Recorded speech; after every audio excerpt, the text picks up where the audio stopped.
Hey guys, we're going to be going over how to create a texture using a photo that we took.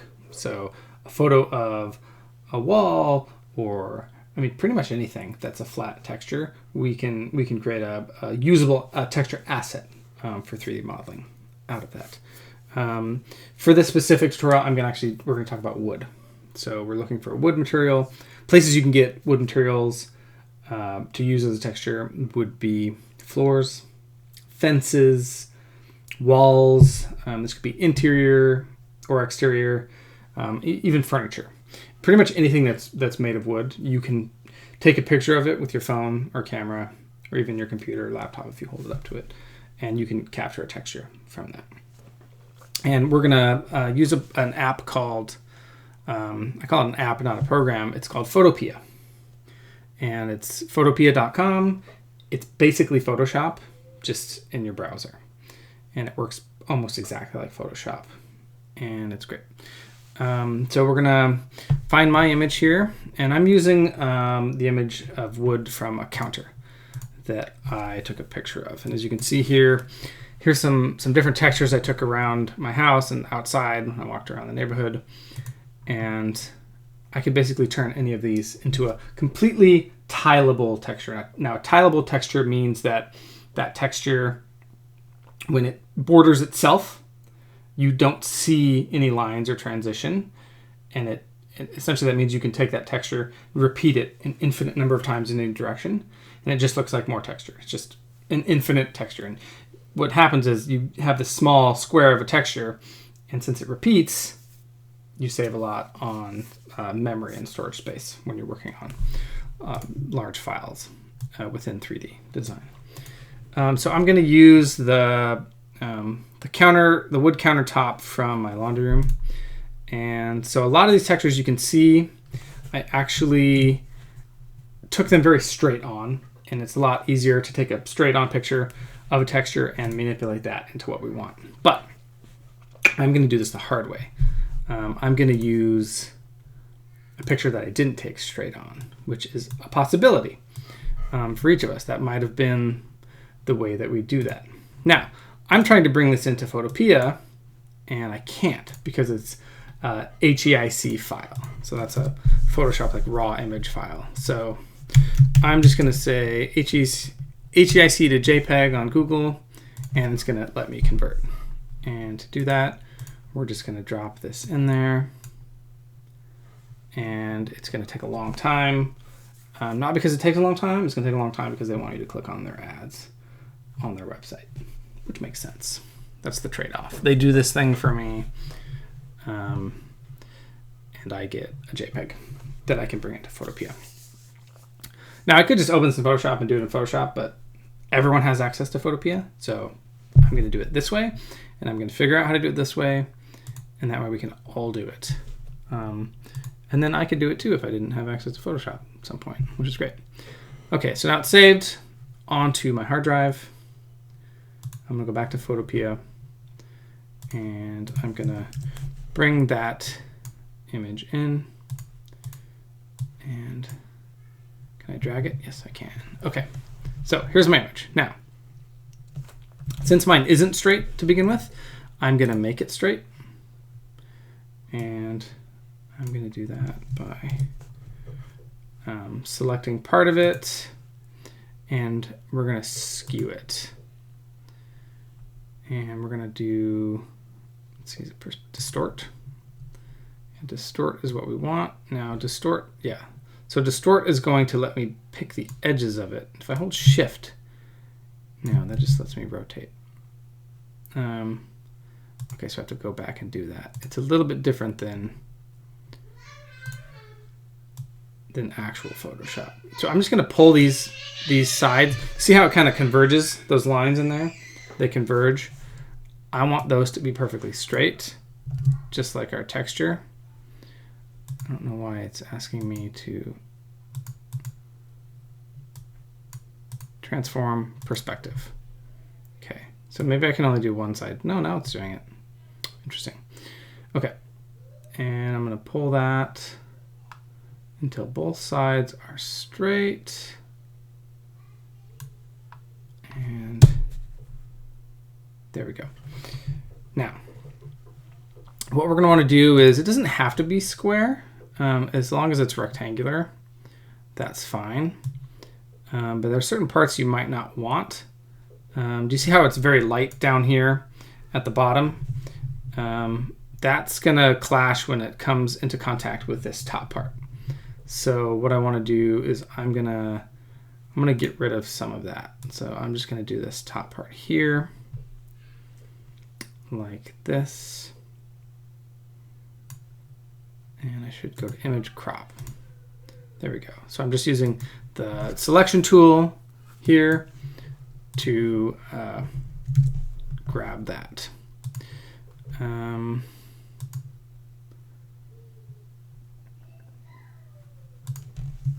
going to hit Command R, and Command R, or Control R if you're on a computer, PC,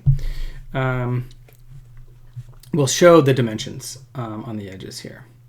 And that should allow me, yes, to pull out these. These are guides. These are very important for what we're about to do. I'm going to put a guide on the left and one at the top. And then I'm going to expand this image size. I'm going to double the size. And the reason I want to double it is because both width and height. This is to percentage, yes. So we'll do, so the double of each is going to be 200, like so. Actually, not the image size, canvas size. So we're going to change the canvas size, and we want to do it from the bottom right. From the bottom right. See, I clicked on the bottom right here. Now you can see these guides. There's one that goes along the top, and you can kind of see it. It shows you that there because we're going to be expanding this 200%. And that's going to make kind of a little square for us that's divided. Oh, it kept, that's interesting. That's very interesting. All right, I'm going to undo that. For some reason, it keeps these guides at the top. You would think that it would just keep them down there. So I'm actually going to take this layer, and I'm going to select it all, and I'm going to hit Control J or Command J if you're on the Mac, and then get rid of these bottom layers. And what that does is that cuts all the parts out that aren't on this. So I'm selecting and putting that to a new layer with Command or Control J, and that just means whatever I selected is just going to be there. So all we have here is a rectangle. I noticed when we expanded the canvas size, it actually made some of the parts that were not visible. We don't need those. So I'm going to try and change the canvas size again. And it looks like it's going to put those guides up in the top. So we'll just have to move the guides again. Yeah, it moves the guides to the top. So I'm actually going to grab those guides using the selection tool here. And it should snap to my image. It does. That's good. Great. Now we have sort of we've got four quarters, right? And now what we're going to do is I'm going to grab this layer, our wood layer. We could rename it wood OG. So that's our original wood layer. And what I'm doing here is I'm holding down Option and holding down Option and dragging, clicking and dragging will duplicate that layer. And then if I hold Shift, it will keep it to this plane, to the X plane, so that it lines up nice. And so now we have that on the left, and then I'm going to do that again to the top. And let's see if I can hide those guides. Clear guides? I don't want to clear them. Is there a way to hide them? Maybe not. Show guides. Okay, I hid the guides. Great. Now I have, I don't know why there's 4 layers here. There should only be 3. Yeah, so there should just be, I don't know why there's another copy there. So we have three of these textures now. And what we're going to be doing is we're going to be taking these 3 as they line up here, and we're going to blend them. We're going to blend the top, and we're going to blend the side. And when we do that, we'll end up with something that tiles perfectly. So what we're going to do is we're going to group all these together. I'm going to do Command E. You can also do Control E if you're on a PC. And then I'm going to start with the stamp tool. Is that what this is? I think so. Stamp tool. And I'm going to go change the brush hardness to 0. We don't want it to be a hard brush. We want it to be nice and soft on the edges. So I'm going to change that to there, and I'm going to make this size pretty big. There we go. And now what I can do is I can go in here, and if you hold down Option and you click, oh, if you're on a PC, it's not Option, it's Alt. I forgot about that. I can now drag that, and I can start kind of painting and merging these two things together. So I'm just going to do that real quick here. And let's see. I kind of want that to blend into that a little bit. And then this one here, I'm going to bring over to there and then come up. There we go. Okay, that's kind of blended. Now I need to blend these two.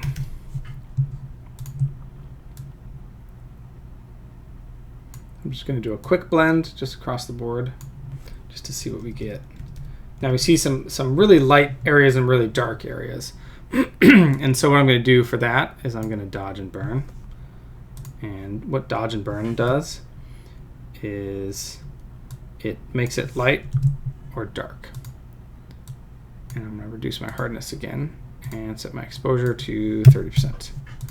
So dodge and burn will let you make an area lighter or darker than one near it. Wow, this is kind of hard on my computer. And that helps us blend these together easier. And what I'm trying to do here is get the top and bottom to connect. So now I'm going to grab the healing brush tool, not spot healing brush, just healing brush tool. Where is my cursor? Oh, that's tiny. Let's make that bigger. And I'm going to once again use Option or Alt, depending if you're on the Mac or PC. And I'm going to have that just sort of try and heal it. Oh, that takes a while. It's thinking. Yeah. There we go. So again, I'm clicking with Alt or Option here, and then I'm going to go to the place and line up where I was before and do a little painting, and then I let go, and then it'll do some healing on its own. I'll let that happen. There we go. And I'm just trying to make this all uniform, so one uniform texture. Now I'm not going to do a perfect job here because this can be time consuming just depending on the type of texture you have. Obviously the simpler the texture, the easier this job is. It's thinking. There we go. And sometimes it creates those little artifacts, so I can go back over that. And there we go. And I'm just going to I want to bring these two together a little bit more. So let's make it a little darker. So I'll start in the middle here, and then I'll go from the middle here, and then I'll just do this. And hopefully that blends that a little more.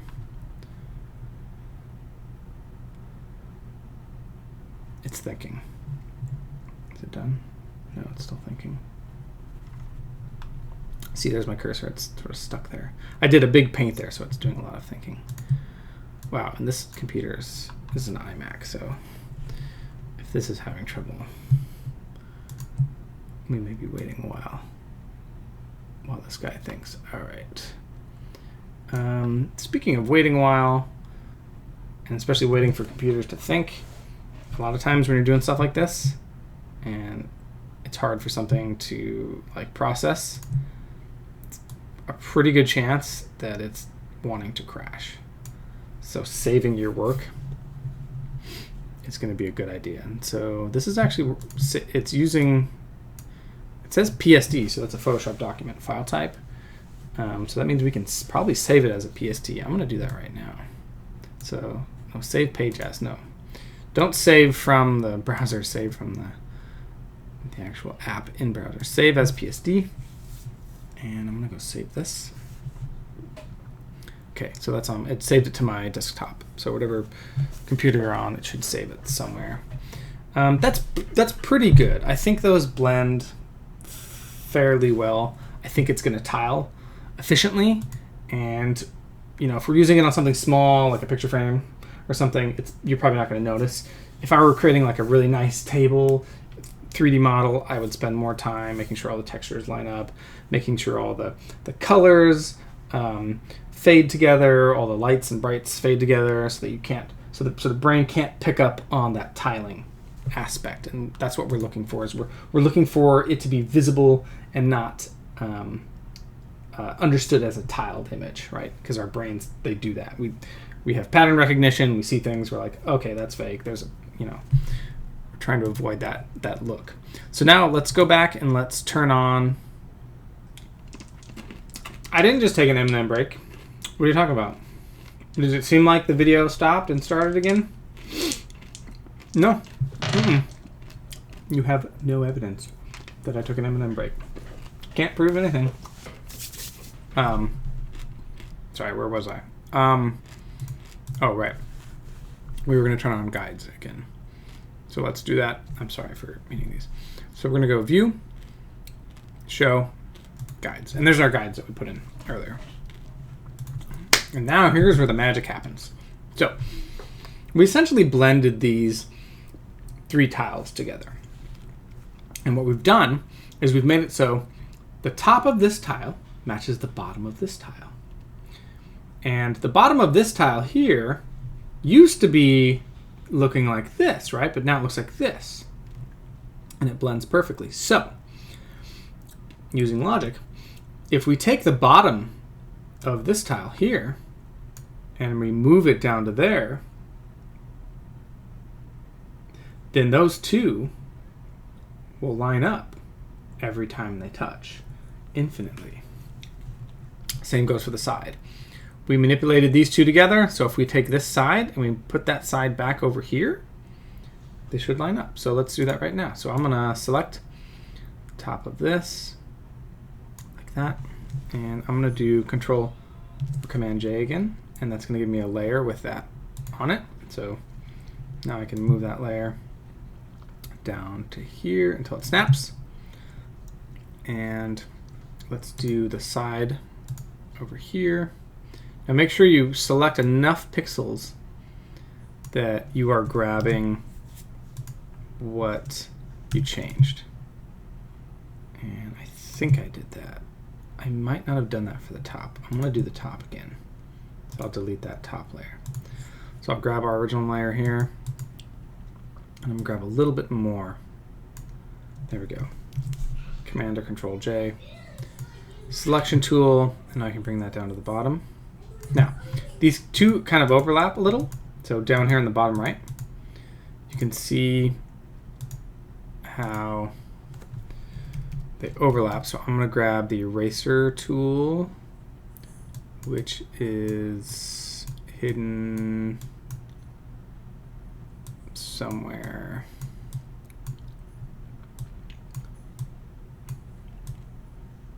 I have no idea where the eraser tool, right there. It just looked different than Photoshop. Okay, and I'm going to increase the size of my brush and take the hardness down again. And there we go. And so now I'm going to try and, I can show you. So these two files are over here, right? Do you see how they kind of overlap? So I turn one off, turn one off, turn one on. What I want to do is sort of erase, not that part. I'm going to erase to the corner for each one. So as you can see here, I've erased to the corner. And I'll do the same with this one. I'm going to erase to the corner, like this. And then when we overlap them, we get that. And now that should We can also try and erase a little bit of the top as well, because those were blending. So we'll erase the tops of these. Essentially every side needs a little bit erased. Not too much though. Is that good? Yeah. So now I'm going to merge all these together. That's Command E or Control E. I'm going to view my guides again, and I don't know what that is. How do I view those? Don't know. View, show, guides. For some reason I can't show guides anymore. That's weird. Okay, they're there. I'm gonna use my guides, and I'm gonna select that original rectangle down here, image, crop. There we go. This should be a completed texture that tiles infinitely. So I'm gonna now export it.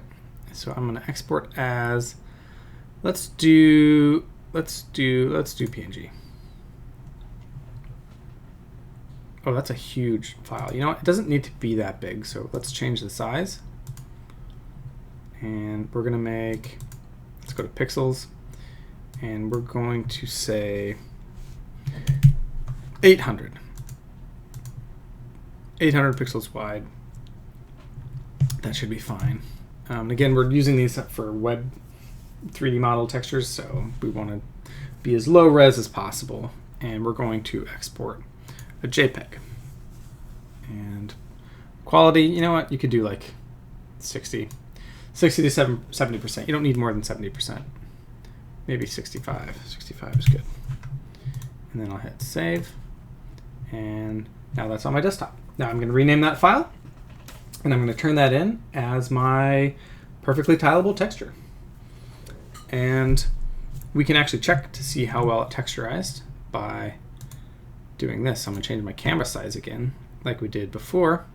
Let's make it 300% by 300%. And I'm just going to grab the original, that original part. Actually, what I can do is I can take the thing I just made and bring it in. There it is. So let's get rid of this. So this is the finished product. We can test it the way we're going to test it. So I'm going to duplicate it on itself.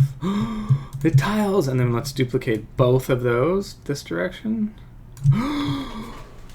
We have a tileable image. Yes, we've done it. We deserve M&Ms.